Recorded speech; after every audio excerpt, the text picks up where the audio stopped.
आपका स्वागत है हमारे YouTube चैनल रिलैक्स माइंड में। मनुष्य चाहे कितना भी जतन कर ले, लेकिन अंधेरे में, छाया बुढ़ापे में काया और अंत समय में माया किसी का साथ नहीं देती। नेकियां करके अगर दरिया में डाल दोगे तो वही कश्तियां बनकर तूफानों में साथ देगी। आप कभी मेरा मुकाबला नहीं कर पाओगे, क्योंकि आपने उस्तादों से सीखा है और मैंने धोखेबाजों से सीखा है। अपने तो वो होते हैं जिन्हें हमारे दर्द का एहसास हो, वरना हालचाल पूछने वाले तो रास्ते में आने जाने वाले लोग भी पूछ लेते हैं। यदि आप सही हैं तो कुछ लोग आपसे नफरत जरूर करेंगे, क्योंकि सब लोग सच को पसंद नहीं करते। जिंदगी भर अगर खुश रहना है तो खुद को ऐसा बना लो कि कोई आपके साथ हो या ना हो, लेकिन आपको किसी चीज का दुख ना हो। कर्मों से ही पहचान होती है। इंसानों की महंगे कपड़े तो पुतले भी पहनते हैं। दुकानों में अच्छे लोगों के पास कुछ हो या ना हो, लेकिन सुकून भरी नींद जरूर होती है। वफादारी किसी रिश्ते के लिए सबसे महंगी चीज है, इसीलिए हर किसी से इसकी उम्मीद कभी मत करना। सोच अच्छी रखो, लोग अपने आप अच्छे लगने लगेंगे। नीयत अच्छी रखो, काम अपने आप ठीक होने लगेंगे। जो चाहो उसका मिल जाना सफलता होती है, लेकिन जो मिला है उसे चाहना वह प्रसन्नता होती है। घर ना जाऊं किसी के तो लोग रूठ जाते हैं। गांव में अब भी वह तहजीब बाकी बची है। जिस इंसान को कोई नहीं सुधार पाता उसे वक्त जरूर सुधार है। उन्हें छोड़ देना ही ठीक है जिन्हें आपका मूल्य ही नहीं पता है। एक हद तक दर्द सहने के बाद इंसान खामोश सा हो जाता है। फिर वो ना किसी से शिकायत करता है, ना कोई उम्मीद करता है। वक्त अगर हमेशा एक सा रहता तो अपने और परायों की पहचान कैसे होती। जब विश्वास जुड़ता है तब पराये भी अपने हो जाते हैं, और जब विश्वास टूटता है तो अपने भी पराये हो जाते हैं। बात कड़वी जरूर है, मगर सच्ची है। उधार दीजिए, मगर सोच समझकर। अपने ही पैसे आपको भिखारी बनकर मांगने पड़ते हैं, और अगला सेठ बनकर तारीख पर तारीख देता जाता है। बातें तो हर कोई समझ लेता है, पर मुझे वह इंसान चाहिए जो मेरी खामोशी को समझ सके। एक मुर्दे ने क्या खूब कहा है, यह जो मेरी मौत पर रो रहे हैं, अभी अगर उठ जाऊं तो जीने नहीं देंगे। खटकता तो उनको हूं साहब, जहां मैं झुकता नहीं। बाकी जिनको अच्छा लगता हूं वह मुझे कहीं भी झुकने नहीं देते। हक की बात बोलने के लिए कले चाहिए, तलवे चाटने के लिए तो जीभ ही काफी है। अच्छाई और सच्चाई चाहे पूरी दुनिया में ढूंढ लो, अगर खुद में नहीं है तो कहीं नहीं मिलेगी। शरीर जल से पवित्र होता है, मन सत्य से, बुद्धि ज्ञान से और आत्मा धर्म से पवित्र होती है। आज की कड़वी सच्चाई यही है कि लोग पैसे वाले लोगों को महत्व देते हैं, चाहे सामने वाले व्यक्ति का चरित्र, इरादा और आदतें कैसी भी क्यों ना हो। इस जीवन में जीने से अधिक मरने के क्षण आएंगे, लेकिन तुम्हें उनमें भी जी के दिखाना है। जिस बात पर दिल कांप जाता है, ऊपर वाला उसी बात पर आजमा है। जमाने की नजर में थोड़ा सा अकड़कर चलना सीख लो। मोम जैसा दिल लेकर फिरोग तो लोग जलाते ही रहेंगे। सह लिया जो सहना था, अब सबको नजरअंदाज करके जीना है। चिंता, कर्ज और प्रेम कोई करता नहीं है, बस हो जाते हैं।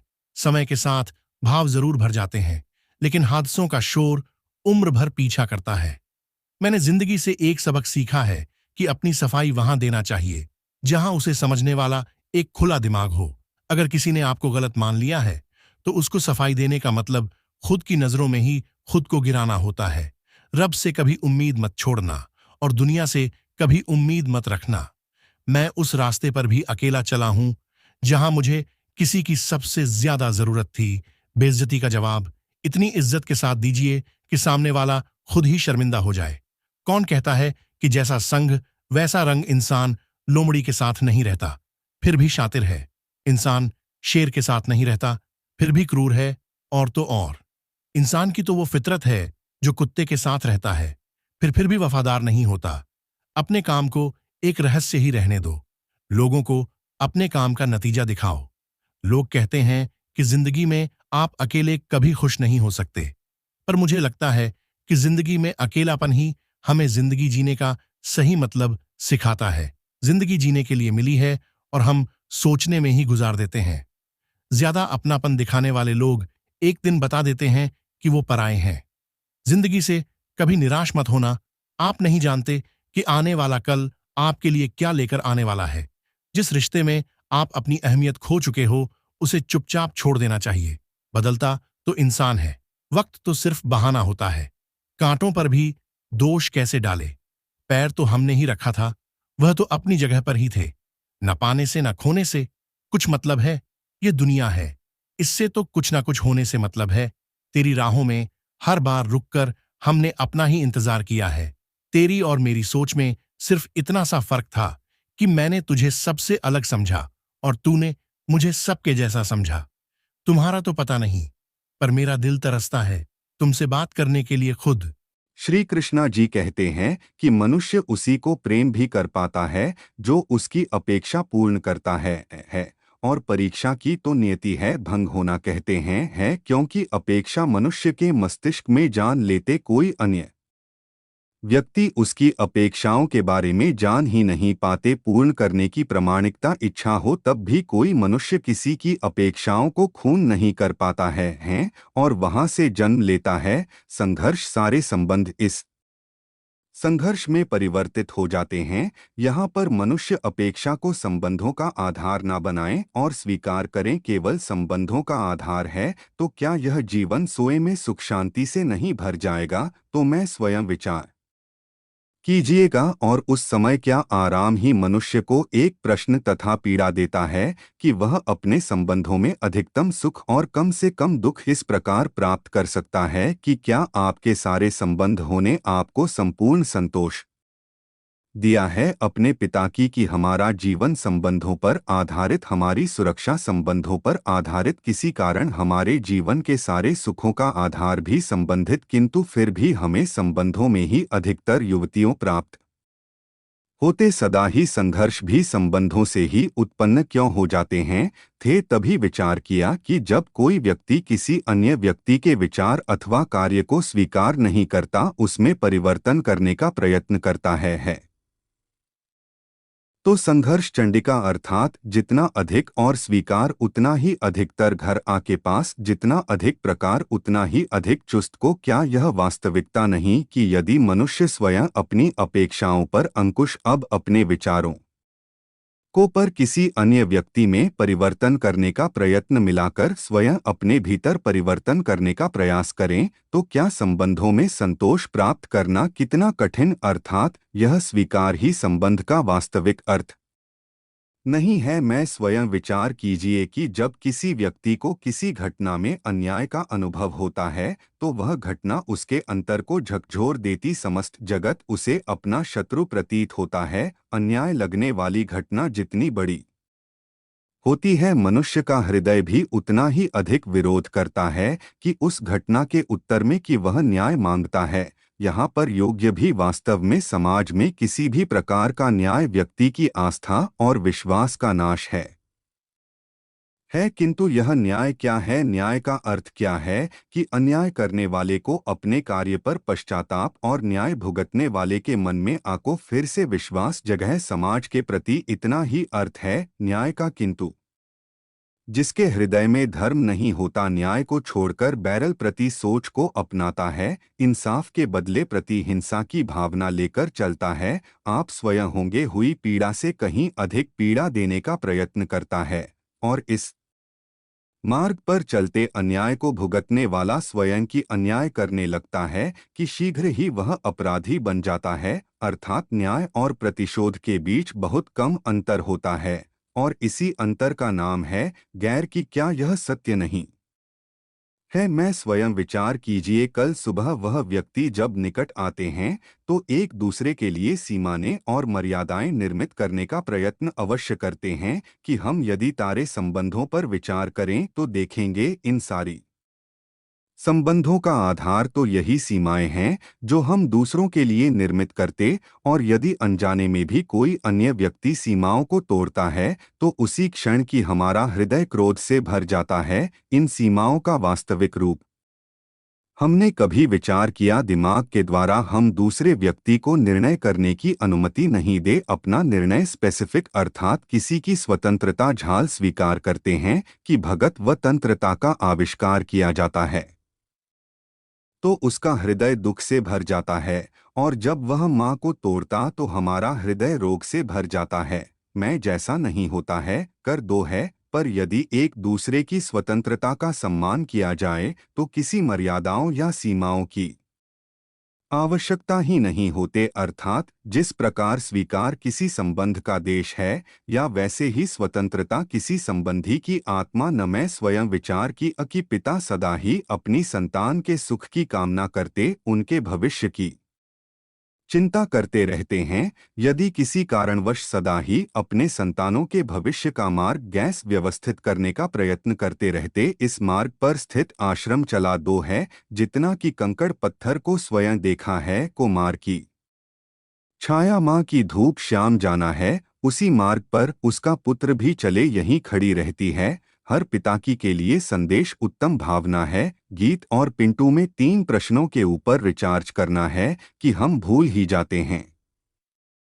कौन कौन से तांत्रिक प्रथम क्रश? क्या समय के साथ प्रत्येक मार्ग बदल नहीं जाते? समय सदा ही नई चुनौतियों को लेकर नहीं आता, तो फिर बीते हुए समय के अनुरूप भव्य नई पीढ़ी को किस प्रकार लाभ की सकते हैं? दूसरा प्रश्न, क्या प्रत्येक संतान अपने माता पिता की छवि होता? संतानों को संस्कार तो वह माता पिता देते हैं, किंतु भीतर क्षमता, हितों की क्षमता तो ईश्वर देते हैं। मैं तुझे इस मार्ग पर पिता को सफलता मिली है, विश्वास है कि इसी मार्ग पर उसकी संतानों को भी सफलता और सुख प्राप्त होगा है। तीसरा प्रश्न, क्या जीवन के संघर्ष और चुनौतियां लाभकारी नहीं होती? क्या प्रतिक्रिया प्रश्न के कई उत्तर का द्वार नहीं खुलता? तो फिर संतानों को नए नए प्रश्नों, संघर्ष और चुनौतियों से दूर रखना उनके लिए लाभ करना कहलाएगा या हानि पहुंचाना? तथा बात जिस प्रकार संतान के भविष्य का निर्माण करने के बदले उसके चरित्र का निर्माण करना श्रेष्ठ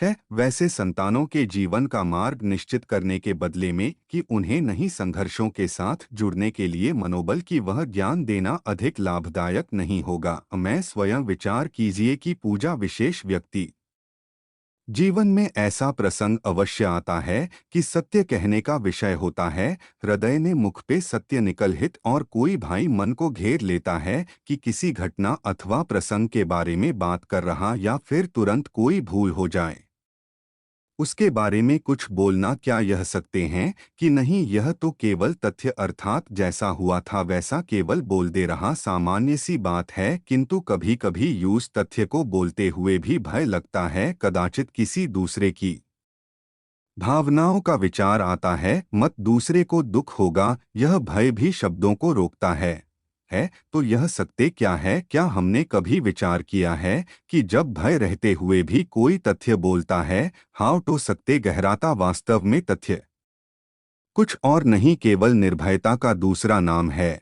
और अनिल भाई, होने का कोई समय नहीं होता, क्योंकि निर्भयता आत्मा का स्वभाव से, अर्थात प्रत्येक क्षण सत्य बोलने का ऑप्शन नहीं होता है। लुट लुट स्वयं विचार कीजिए कि जब भी किसी की आशा और उत्साह भंग होती है तो उसका हृदय स्रोत से भर जाता है। जिस व्यक्ति को अपराधी समझता है उसे दंड देने का प्रयत्न करता है। इस पर क्या हमारी इच्छा या आशा का भंग होना क्या सदा ही किसी का अपराध होता है? इच्छाओं के अपूर्ण रहने की तो कई कारण हो सकते हैं, कुछ तो संजू के कारण अधूरी रह जाती हैं, और कुछ नियति के कारण, और कभी-कभी इच्छाओं का स्वरूप ही ऐसा होता है कि वह पूर्ण नहीं हो पाते हैं। कि बिना परिस्थिति पर विचार किए किसी को अपराधी मान लेना न्याय नहीं का प्रतिशोध। न्याय का आधार तो दया करुणा का प्रतिशोध का आधार है कि फिरोज भंडार है, अर्थात हृदय में करुणा धारण किए बिना किसी के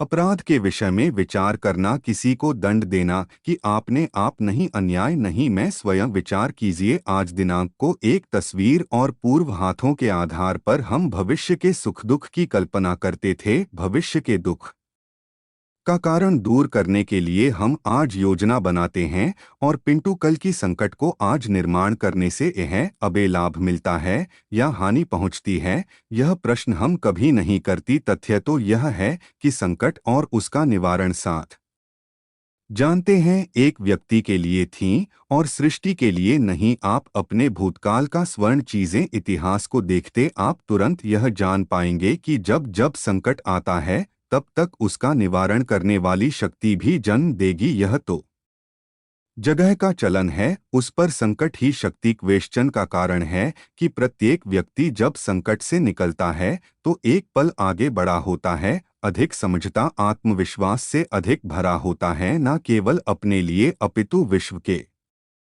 लिए भी। यही सत्य नहीं वास्तव में संकट का जन्म है। एक ऑप्शन अध में अपने आप को बदलने का, अपने विचारों को ऊंचाई पर करने का, आदत अपनी आत्मा को बलवान और ज्ञान मंदिर बनाने का युकी की वे कर पाता है, उसे कोई संकट नहीं होता। किंतु जो यह नहीं कर पाता वह तो स्वयं एक संघर्ष है विश्व के लिए। यह विचार पीछे से कि वीरवार परंपरा में धर्म बचता है और परंपराएं ही धर्म को संभालने का कार्य करती हैं, यह सत्य पर क्या केवल परंपरा ही धर्म है, यह विचार कीजिए कर दो। यह तथ्य तो यह है कि जिस प्रकार पाषाण शिल्प होता है उसी प्रकार परंपरा में धर्म होता है। इस पत्थर में सिर्फ है, यह पत्थर सिर्फ नहीं, सिर्फ उजागर करने के लिए उसे तोड़ना पड़ता है, अनावश्यक विचारों को दूर करना पड़ता है। ठीक उसी प्रकार परंपराओं में धर्म ढूंढना पड़ता है कि जिस प्रकार इंद्र पूजा की परंपरा को तोड़कर गोवर्धन पूजा का धर्म ढूंढा जाता तो यादवों को उनकी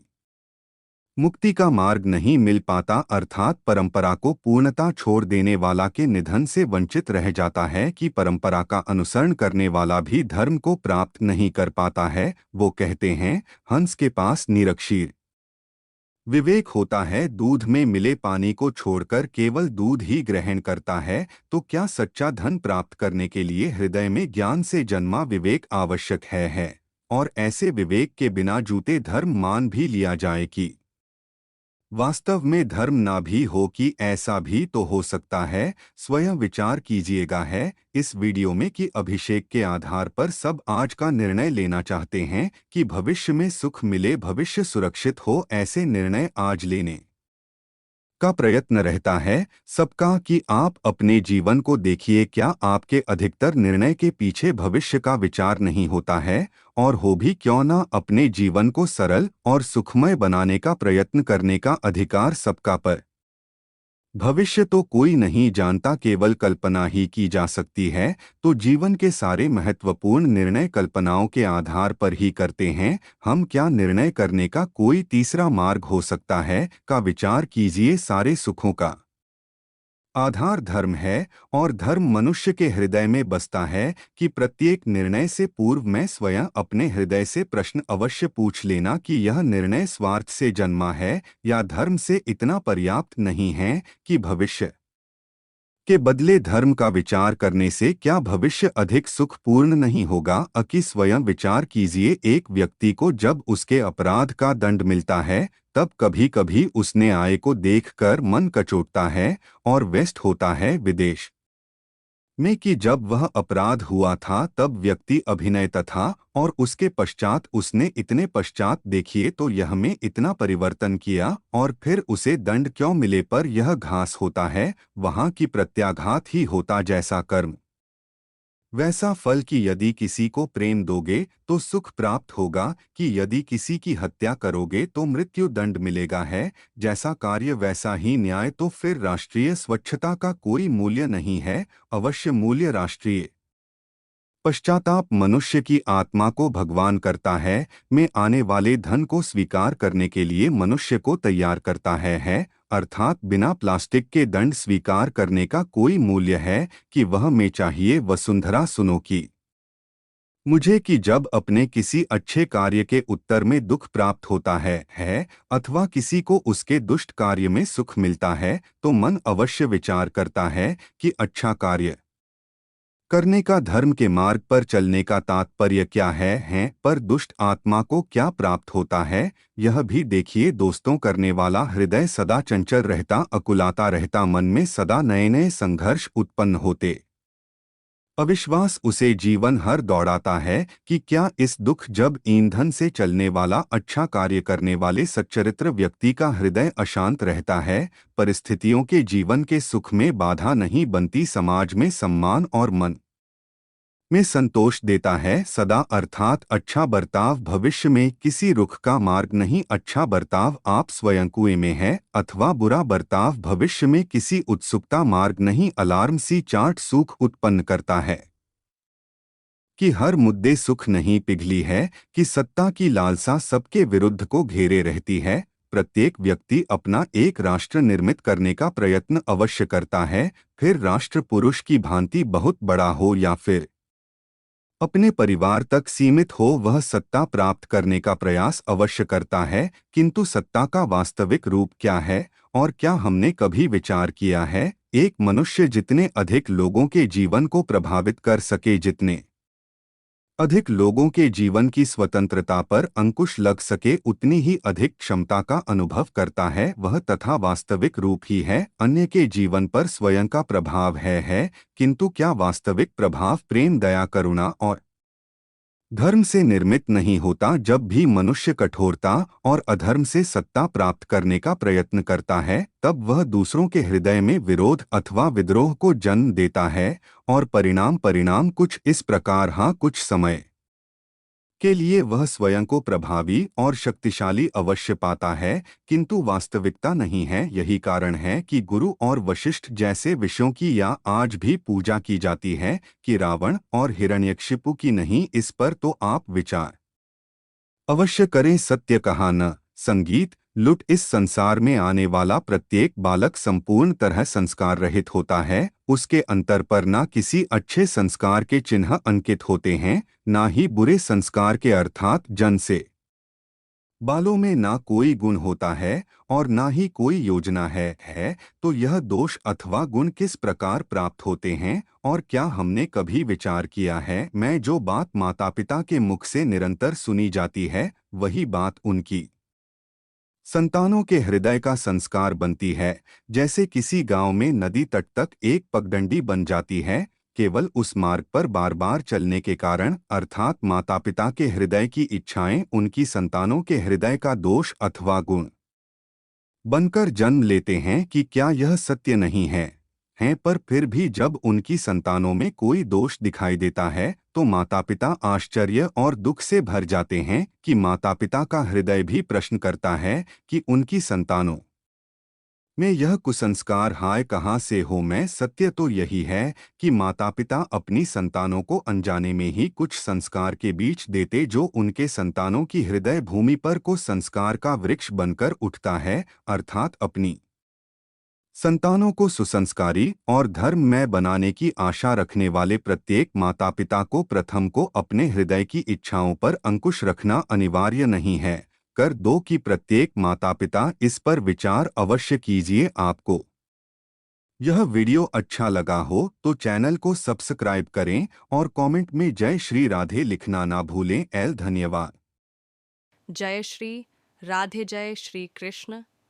राधे राधे मित्रों मित्रों, आपका हमारे चैनल पर एक बार फिर से स्वागत है, जहां आप सुन रहे हैं श्रीमद् भगवद गीता की एक शानदार श्रृंखला, जिसका नाम है भगवद गीता की सीख।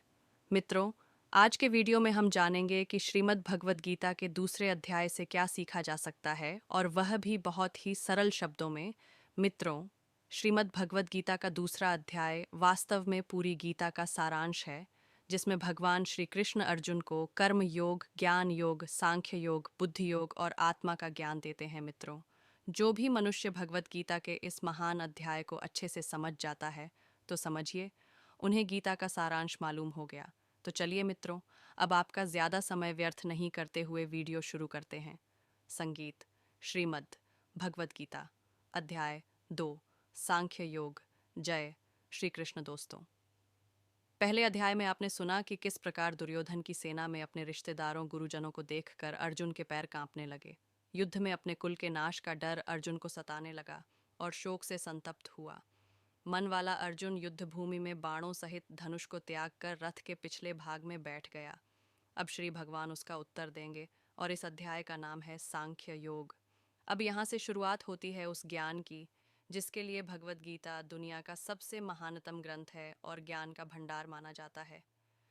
संजय धृतराष्ट्र से कहते हैं कि हे राजन, उस प्रकार करुणा से व्याप्त और आंसुओं से पूर्ण तथा व्याकुल नेत्रों वाले शोक युक्त उस अर्जुन के प्रति भगवान मसधन ने यह वचन कहा। अर्जुन दुख से घिरा हुआ है, आशा खत्म हो चुकी है, हिम्मत टूट चुकी है, और ऐसे में श्री कृष्ण उसे समझाना शुरू करते हैं।